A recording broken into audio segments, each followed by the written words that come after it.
1990 yılının bahar ayları, dünya siyasi dengelerinin hızla değiştiği bir dönemi işaret ediyordu. Berlin Duvarı yıkılmış, Sovyetler Birliği çözülme sürecine girmişti. Orta Asya'da yeni devletlerin ortaya çıkmaya hazırlandığı bu dönemde, bölge genelinde kimlik ve yönetim tartışmaları güç kazanıyordu. Küresel ölçekteki bu devasa dönüşümün en sarsıcı yansıması, Pamir Dağları'nın eteklerinde, Kaşgar'ın Barın köyünde patlak verdi. Peki, dünya değişirken Barın'da tam olarak ne oluyordu? Ve neden bu küçük yerleşim bu kadar büyük bir kırılmanın merkezine dönüştü? Haritada sadece küçük bir nokta gibi duran Barın, 5 Nisan 1990 sabahı yerel bir huzursuzluğun çok ötesine geçerek modern Doğu Türkistan tarihinin kırılma noktası oldu.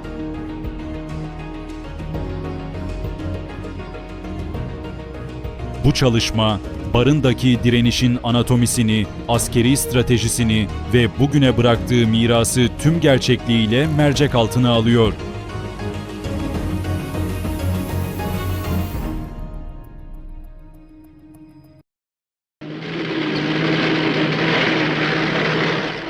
Barın'da yaşananlar, ani bir olaydan çok, uzun süredir biriken sosyal ve siyasi gerilimlerin sonucuydu. 1970'lerde başlatılan ve 1980'lerde daha geniş uygulama alanı bulan aile planlaması politikaları, bazı bölgelerde doğrudan etkiler yaratmaya başlamıştı. Bu uygulamalara ek olarak, dini ve kültürel pratikler üzerindeki sınırlamalar da toplum içinde farklı tepkilere neden oluyordu.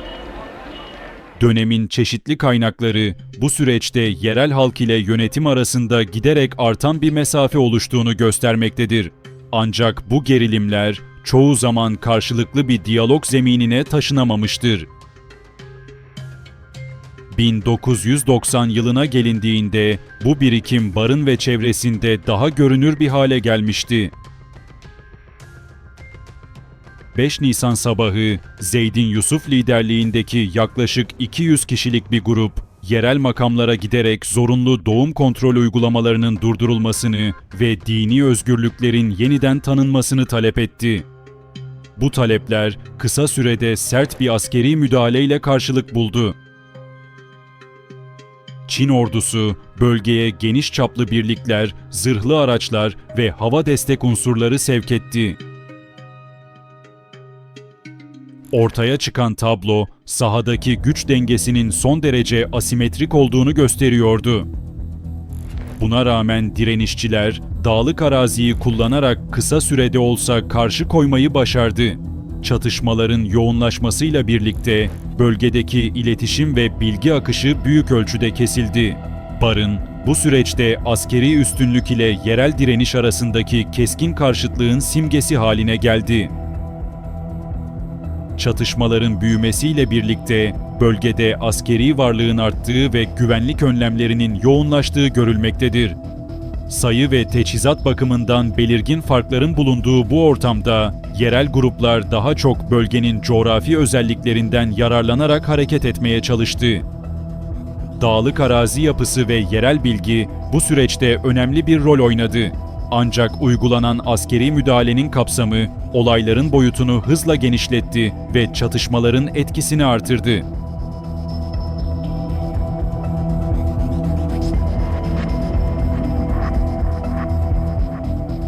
Bu noktada Barın'da yaşananlar yalnızca yerel bir olay olmaktan çıkarak daha geniş bir güvenlik ve siyasi çerçevede ele alınan bir gelişme haline geldi. Çatışmaların ardından bölgede sivil can kayıpları yaşanmıştır. Bu kayıpların sayısı konusunda farklı veriler bulunsa da olayların sivil halk üzerinde doğrudan ve ağır bir etki bıraktığı tartışmasızdır. Bölgedeki gerilimi artıran bir diğer faktör, tarım alanlarının merkezileşmesi ve yerel işsizliğin yükselmesiydi. 1990 yılının Mart ayı sonunda ekonomik baskı ve idari kısıtlamalarla birlikte Barın ve çevresinde hareketlilik hız kazandı. Diplomatik çözüm yollarının tıkanmasıyla barın kritik bir eşikteydi. Barında yaşananlar yalnızca askeri bir müdahale değil, aynı zamanda bölgedeki toplumsal yapıyı derinden sarsan bir kırılma noktası olmuştur.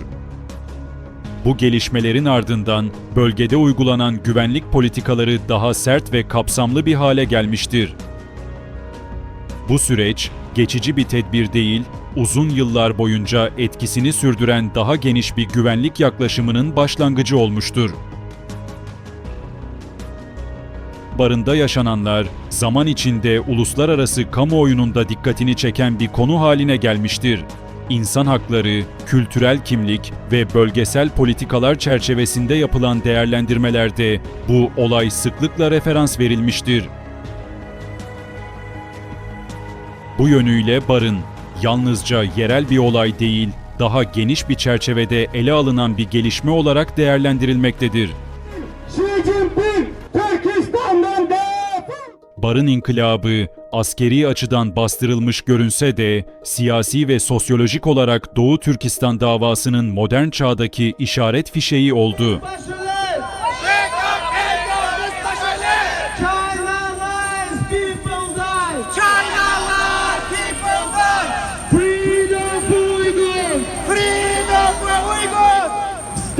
...1990 yılında Barın'da yükselen o çığlık, diasporanın örgütlenmesinde katalizör görevi gördü.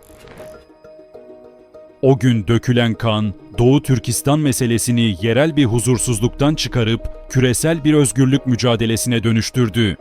Bugün Barın sadece bir katliamın adı değil, bir milletin var olma iradesinin anatomisidir. 5 Nisan'da yaşanan Barın İnkılabı, her yıl Washington'dan İstanbul'a, Cenevre'den Tokyo'ya kadar dünyanın dört bir yanındaki meydanlarda anılmaya devam ediyor. Çünkü barın bir son değil, küresel bir uyanışın ve asla sönmeyecek bir direniş meşalesinin başlangıcıydı.